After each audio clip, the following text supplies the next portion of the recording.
Bem, gente, isso é referente não ao tema principal de hoje, que efetivamente é o ataque avassalador da Rússia às principais estruturas da Ucrânia. Não, é sobre o processo eleitoral que se findou ontem. Não. O processo eleitoral para a escolha do presidente se findou ontem, mas parece que existe uma parcela significativa da população que não aceitou o resultado e estão cobrando tomar atitudes totalmente contrárias, tá, ao que preconiza a lei. E, antes de tudo, eu sou pela lei. Se magistrados ou elevados à condição de magistrado não respeitam, é problema dele. Ficar se esgoelando pelo artigo 142 da Constituição Federal a essa altura do campeonato é choro de mal perdedor. Tá? Aí sim, posso classificar pela primeira vez uma palavra que eu não gosto de usar, para não generalizar, mas isso aí é conversa de fascista. Eu, todo mundo sabe, não sou amante das urnas eletrônicas brasileiras. Tá? Não. Só no Brasil e em mais 2 países que começam com a letra B, Butão, Bangladesh, não sei, que tem urna eletrônica sem ticket. Elas não são auditáveis, ao contrário do que todo mundo fala. Auditoria é alguma coisa que eu, você ou qualquer usuário podemos fazer. Quando você precisa um aparato tecnológico falando uma linguagem que você não entende, isso não é auditável. Tá? E nem assim eles conseguem auditar. Bem, eu não sou amante dessas urnas. E também não sou amante das atitudes arbitrárias tomadas por alguns membros do STF, notadamente um em especial. Porém, ontem todo mundo aceitou entrar em campo. Repito aqui a minha narrativa e a minha retórica é a mesma que eu fiz para o PT, quando veio com a historinha que estava no meio de um golpe, que o governo Bolsonaro eleito teria sido um golpe, quando, na realidade, nunca passou de choro de mal perdedor. Afinal de contas, lançaram candidato, bateram chapa e perderam naquele momento. Naquela época, há 4 anos atrás, falei o seguinte, parece chavão, mas aceita que dói menos. Hoje tem que repetir a frase. Durante o período de incubação de todo o processo eleitoral, o Bolsonaro, tá, tem que repetir essa coisa, né? Se durante todo o período de incubação do processo eleitoral o Bolsonaro tivesse tomado alguma medida, eu iria analisá-la de outra forma. Se ele, promovendo salvaguardas em relação à Constituição Federal e à preservação do Estado Democrático de Direito, eu poderia abrir uma ressalva. Porém, entrar em campo, jogar os 90 minutos, perder o jogo, e aí sim, querer partir para a anulação do mesmo, não cola, não pega, tá? Não vai, não anda, não desenvolve. Lula, hoje, dentro desse processo que aí está, é o legítimo presidente do Brasil, assim como Bolsonaro o foi há 4 anos atrás, em que pese e berraria dos petistas na época. Hoje parece que uma parte dos bolsonaristas foram além. Baderna, fechamento de ruas e estradas, o famoso choro de mal perdedor. O cara que aceita as regras do jogo porque achava que iria ganhar e depois da derrota tenta fazer o jogo do pombo.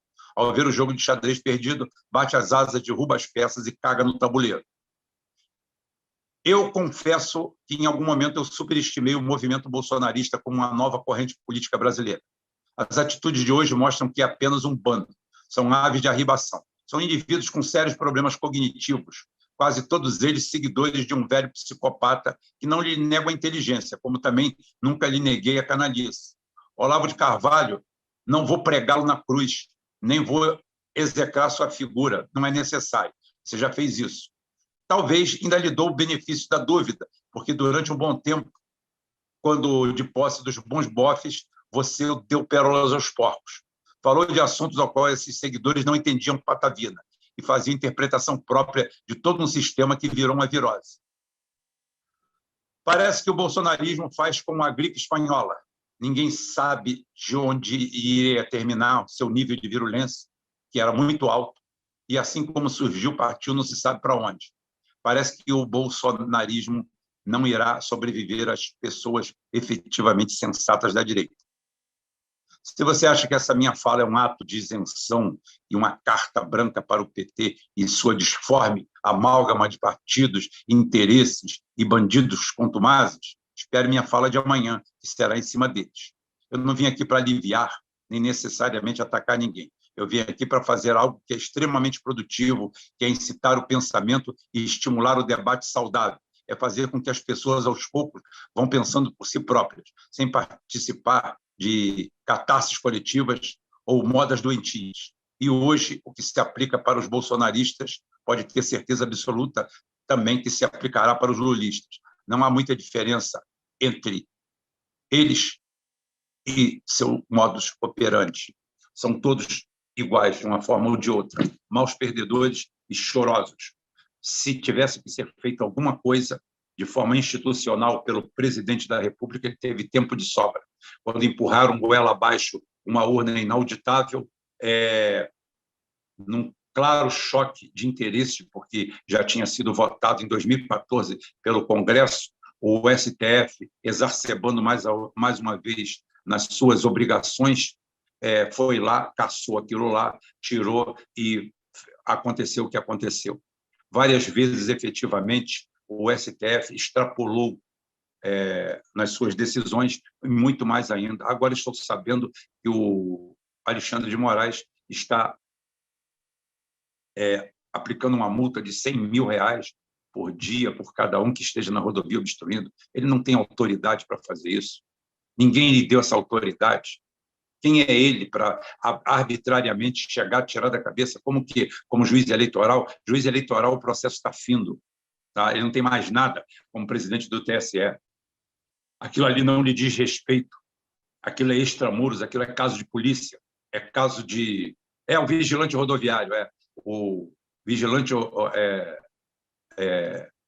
rodoviário. Agora ele multa, faz tudo. Ele arrumou uma nova função, dentre as tantas. Ele é médico, ele é perito, ele é juiz, ele é promotor, ele é guarda de trânsito, ele é tudo. Assambarcou tudo esse mesmo tempo. E fez isso porque é o seguinte, deu de cara com um executivo fraquíssimo, fraco, um garganteiro, um falador, um cara que só sabia falar naquele cercadinho, parecia um robô, um animatronic, sabe? Não tinha o que falar, não tinha conteúdo, não tinha nada, não fez nada. Então, Alexandre de Moraes, extrapolando de suas funções, ele não tem poder para isso, não lhe cabe isso, tá? Está aplicando uma multa de R$100 mil, como se ele faz como presidente do TSE, aquilo ali é um processo extramuros, aquilo ali diz respeito ao Executivo, às Forças Armadas e às polícias, não lhe diz respeito, não diz respeito a ele, e cabe apresentar denúncia pelo Ministério Público. Tá? Nada disso. Ele, como imperador do Brasil, faz o que quer, o que bem entende, mas segue o jogo. Hoje, eu conversando com uma pessoa, falando assim, e se houvesse um golpe no Brasil? E se houvesse... Inclusive, antes de entrar no tema principal, eu vou falar aqui, eu vou desdobrar aqui 5 minutinhos sobre esse tema, e se houvesse um golpe no Brasil? Eu falei que é o seguinte, isso daí é muito bonito para quem não conhece história nem geopolítica. Tá? Um golpe no Brasil é um sonho de verão, é sonho de uma puta numa noite de verão. Por quê? Porque não tem ninguém que o banque. Por quê? Porque o Brasil é um país escravizado e independente do sistema financeiro internacional. Se o Brasil fosse um país autônomo, se fosse um país com riqueza própria, com gerência própria de sua riqueza, se o Brasil não produzisse 100 toneladas de ouro por ano e tivesse apenas 120 toneladas nos seus estoques, porque o resto vai para o Canadá, para mineradoras inglesas, se o Brasil fosse um país realmente dono do seu pedaço, poderia acontecer terremotos políticos aqui dentro. Só que hoje, você acha que a Venezuela está comendo cachorro? Você acha que a Venezuela está comendo gato? Totó e caramelo já foram servidos nas últimas refeições? Pois bem, vocês estão vendo aí meia dúzia de caminhões parados nos entroncamentos. Eu queria ver para vocês se aqui houvesse um golpe. E a comunidade internacional, que já se antecipou ontem a qualquer tentativa de golpe, para isso você tem que conhecer geopolítica, por isso que é bom você estar por aqui. Toda a comunidade internacional, primeiro, principalmente os países que estão na merda absoluta da Europa, correram para estender as boas-vindas, o amor. O Lula, até outro dia, era preso. Tá? Era um bandido comum, visto como marginal, um fascínio pela imprensa internacional. Lula estava sendo cantado em verso e prosa em Nova York. Projeção do seu rosto num prédio, num painel enorme, com mais de 50 metros de altura. que mudança. New York Times pedindo a vitória do Lula, a Globo, El País, Le Monde, grandes líderes europeus, todos eles encalacrados, fudidos e com os países na merda.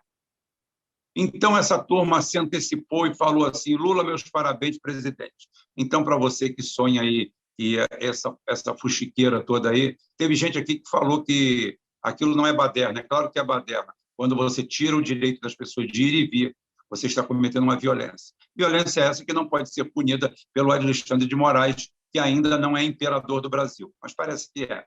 O Brasil também é outro lugar que não existem juristas, a OAB é um antro, e a gente por aí fora vai. Até porque aqui no Brasil se criou a figura dos juristas, porque é o cara que tem um trânsito livre dentro dos tribunais, sabe entrar, sair, conversar, falar a linguagem certa, levar a mala bonita, todo ele anda de mala bonita. Eu estou falando que ele anda de mala bonita. O jurista ele tem uma mala bonita, ele anda com uma mala bonita, tá? De couro, Louis Vuitton, tá? Ele anda com uma mala bonita, é o predicado dele. Já se separaram, eles já fizeram uma cisão interna, que uma coisa é advogado é o que o pobre tem.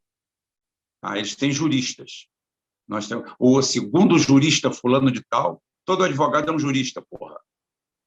Todo advogado é um jurista. Você pode ter uma especialização ou não em alguma coisa, em alguma área, mas todo advogado é um jurista. Mas não, aí criaram essa subdivisão, é claro, para que tenha o rei, os amigos do rei e a patuleia. A patuleia são os advogados comuns, é aquele seu amigo, é aquela sua namorada, é o seu marido, é aquela turma toda. É o Rafael aqui, que está aqui com a gente, que é advogado. O Rafael ainda não é jurista, né? Então é o seguinte, ele é advogado. Então é o seguinte, é isso que a gente vê. Então, voltando à vaca fria, golpe no Brasil. Bem, no dia seguinte, estrangulam todos os créditos do Brasil. Travam o dinheiro do Brasil. Cessam as importações. Cara, o que a Venezuela levou 5 anos para chegar, o Brasil leva 15 dias. Aí tu vai ver o que é ser venezuelano. Diga-se de passagem, o Brasil já é meio Venezuela há muito tempo e o pessoal ainda não percebeu. Tá? Então é o seguinte, não vinga. Rubem, então não tem solução. Olha só, se tem solução ou não, isso daí não é a minha seara. Eu só quero dizer que um presidente da República, legalmente eleito pelo sufrágio popular, ele, ao ver que existem atos inconstitucionais dentro dos 3 poderes, ele sim, aí sim, ele tem prerrogativas legais e jurídicas para acionar alguns artigos da Constituição. Não vou dizer qual são eles, porque eu não estou aqui para participar desse circo. Isso para mim é circo. Se ele não fez na hora certa, se ele não fez prevalecer a vontade do Congresso, que em 2014 pedia o voto impresso, e deixou ser levado pela mídia, pelo Lula. É engraçado também os petistas defendendo o voto não impresso. Fantástico. Eles sabem alguma coisa que eu não sei. Eles sabem. Então é o seguinte, aceitou entrar com essas regras, ninguém mandou você entrar em campo. Você entrou porque quis. Entrou, se submeteu e, claro, como já era de se esperar, você perdeu. Que talvez fosse para perder mesmo, apesar de todos os erros que a gente fala que ele cometeu efetivamente em cascata, mas talvez, mesmo assim, fosse para perder. Talvez fosse um karma algoritmo, tá? Um karma plantado ou não, mas um karma. Seria para ele perder. Então, o momento certo de agir era lá atrás. Agora, a Inês é morta. E não pensem vocês que vai ter golpe. Não há a mínima chance. O Brasil é escravo e refém de um mercado internacional. Tá? O Brasil é uma terra muito boa, mas efetivamente muito mal gerenciada. Aqui, juiz brasileiro, quando se aposenta, já tem lá o Jornal da Magistratura, tem corretores em Miami para o cara comprar seu apartamento e voltar para a metrópole. Isso aqui é uma colônia. Tem ministro do Supremo que mora em Miami com a família. Tem que morar em Miami, que é lugar de subdesenvolvido sul-americano mesmo. Tem cidades boas nos Estados Unidos, mas não é para esse tipo de gente. Esse tipo de gente, isso daí é tudo deslumbrado. Tem muita gente que saiu da periferia, mas a periferia não saiu dele. Então, o ícone máximo que ele conhece é Miami. Ele não vai para Vancouver, não vai para outras cidades no Canadá, não vai para outro lugar, ele vai para ali mesmo, porque aquilo ali é o jet set dele, é aonde ele pode aparecer alguma coisa, e o melhor de tudo, pode viver nos Estados Unidos sem falar inglês o resto da vida. Tem amigo meu que mora há 15 anos lá e até hoje não fala inglês, porque você ou pode falar português, que todo mundo vai te entender, ou então fala portunhol, que está tudo bom, que é o que se fala ali. É mais ou menos a porta de entrada da fossa da América Latina. Tudo quanto é rato de esgoto é cercado ali. Nem americano gosta daquele lugar, já sabe quem é que está por ali. Mas é isso aí.